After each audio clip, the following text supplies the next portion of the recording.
안녕하세요. 대전 강남한의원 이강한 원장입니다. 오늘도 혀 사진을 보면서 이야기 나눠보겠습니다. 거울로 혀를 봤을 때 혀 갈라짐이 선명하게 보이는 경우 혀가 아프신 분들은 혀가 갈라져서 아픈가 보다라고 생각하시고요.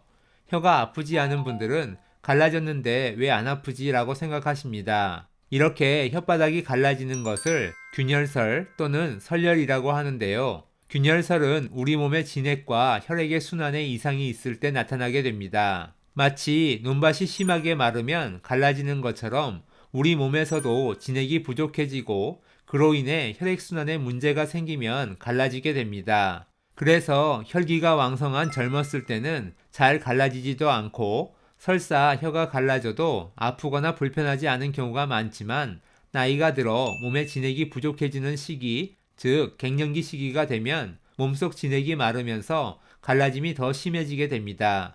그리고 진액이 마르면 마를수록 입안이 점점 건조해지고 구강 건조증이 심해지면 혀의 감각 이상을 초래해서 이상한 맛을 느끼거나 맛을 못 느끼는 등의 이상 미각으로 병이 발전할 수 있습니다.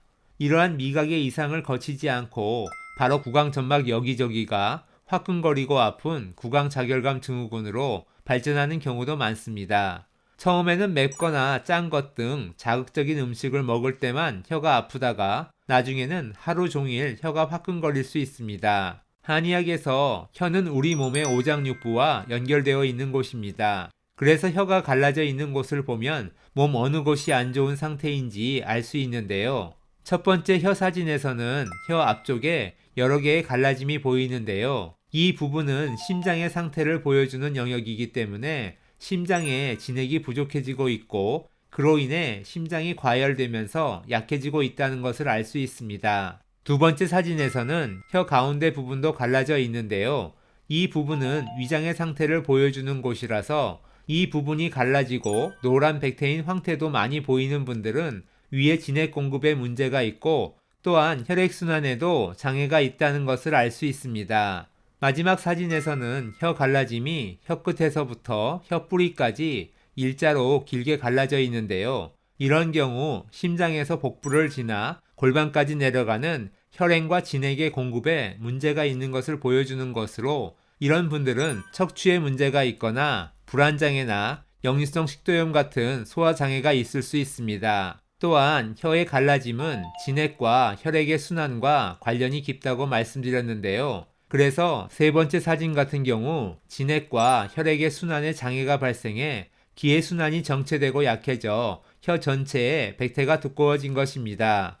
이렇게 혀를 보고 진찰하는 설진을 하면 혀가 아파서 오신 분들뿐만 아니라 다른 증상으로 오신 분들도 몸 어느 곳이 안 좋은지 알 수 있고요. 설진과 함께 진맥, 복진, 체형 측정, 문진 등을 같이 실시한 다음 환자분의 체질에 맞는 맞춤 치료를 진행하면 보다 치료 효과를 높일 수 있습니다. 저희 네이버 블로그나 유튜브 채널에 혀 갈라짐과 혀 통증에 대한 여러 가지 정보를 많이 올려놓았으니 혹시 나와 비슷한 혀 사진은 없는지 찾아보시면 좋을 것 같습니다. 그럼 오늘도 건강한 하루 보내세요. 감사합니다.